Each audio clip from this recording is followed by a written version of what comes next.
How's everybody doing tonight? Yeah. I love that at a comedy club, woo is a totally acceptable answer to that question. Like only here, you can't go to work on Monday. Like, hey Frank, how you doing? Woo! Nobody looked Frank directly in the eye. Frank has lost it. I just got back from Vegas recently. Whenever I tell people I was in Vegas, they always ask me the same question. Oh, where'd you stay? Who cares? Like, how is that the exciting question to ask someone about their trip to Vegas? Your room? Was the TV remote bolted to the nightstand, or could you carry it around the room if you wanted to? Vegas! Like, when you're in Vegas, your room should be like Atlantis. It's this mythical place. Maybe it's out there. You are never going to see it. People always black out when they're in Vegas, like in that documentary, The Hangover. I was really worried about those guys. But every time I black out in Vegas, it always just turns out I did a bunch of boring crap. Like the next day, I'm going through my receipts, like, what happened last night? I went to Panda Express. Then I took a cab to Barnes & Noble. Maybe I bought a porno mag. Nope, Wall Street Journal. And I went back to Panda Express. Damn, that orange chicken is good. Have you ever been standing in line behind someone at the grocery store and just based on what they're buying, you want to party with them? I was behind a guy recently, 1 o'clock in the morning. He was buying a jug of Courvoisier, 2 large foam pool toys, and that is it. Like, what was going on in his house? And he's like, I need to make a quick run for supplies, guys. This party needs cognac and floaties. I have kind of a weird relationship with my dad. Like, anytime I tell him about something cool I've done, instead of just being happy for me, he tells me about something cool that he's done and tries to one-up me. But he doesn't really have a radar for how much you're supposed to one-up someone by, so he kind of 10-ups me. Or he'll go and be like, Dad, I was fishing with my buddies and I swear I caught a fish. It was like this big. And he'll go, I remember one time I was fishing with Winston Churchill and Bruce Springsteen. When we caught a brand new species of fish whose scales cured polio.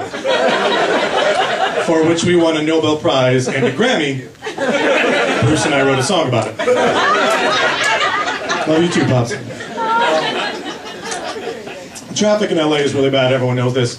And I get this thing happen to me all the time. I'll be stuck in standstill traffic on the freeway. And someone wants to merge into my lane.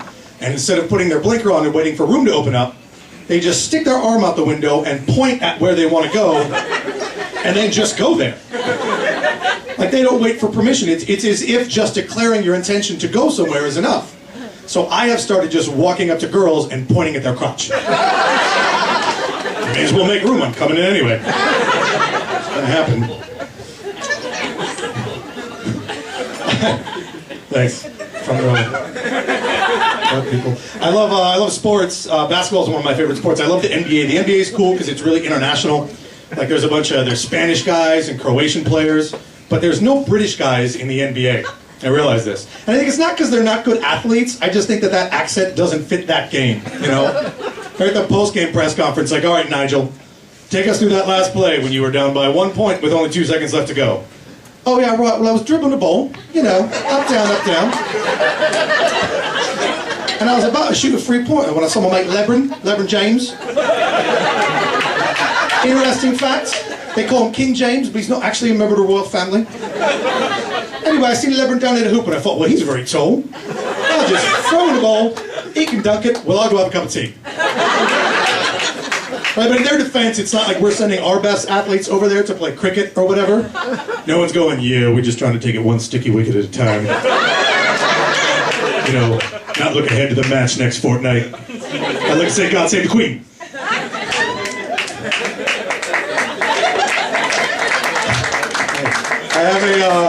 I have a day job, if you can believe that. I work at this really fancy restaurant.